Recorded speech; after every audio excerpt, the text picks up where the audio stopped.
বিসমিল্লাহির রহমানির রহিম। আসসালামু আলাইকুম। দীর্ঘদিন অসুস্থ থাকার পর আপনাদের সামনে কথা বলতে পারার জন্য আল্লাহর কাছে শুকরিয়া আদায় করছি। আমার কারাবন্দী অবস্থায় আপনারা আমার কারামুক্তি ও রোগ মুক্তির জন্য সংগ্রাম করেছেন, দোয়া করেছেন। সেজন্য আমি আপনাদের সকলকে ধন্যবাদ জানাচ্ছি। দীর্ঘ আন্দোলন সংগ্রাম ও ত্যাগের মধ্য দিয়ে আমরা ফ্যাসিবাদী অবৈধ সরকারের কাছ থেকে মুক্তি পেয়েছি। আমি আন্তরিক ধন্যবাদ জানাতে চাই আমাদের বীর সন্তানদের, যারা মরণপণ সংগ্রাম করে এই অসম্ভবকে সম্ভব করেছে। শত শত শহীদদের জানাই শ্রদ্ধা।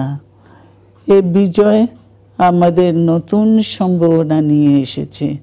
দীর্ঘদিনের নজিরবিহীন দুর্নীতি, গণতন্ত্রের ধ্বংসের স্তূপের মধ্য থেকে আমাদের নির্মাণ করতে হবে এক সমৃদ্ধ বাংলাদেশ। ছাত্র তরুণরাই আমাদের ভবিষ্যৎ।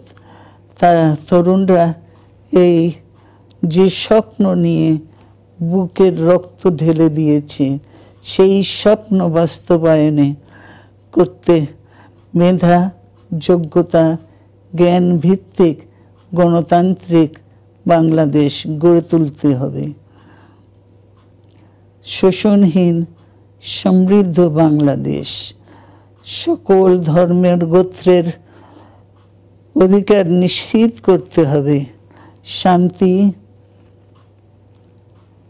প্রগতি আর সাম্যের ভিত্তিতে আধুনিক বাংলাদেশ নির্মাণে আসুন আমরা তরুণদের হাত শক্তিশালী করি।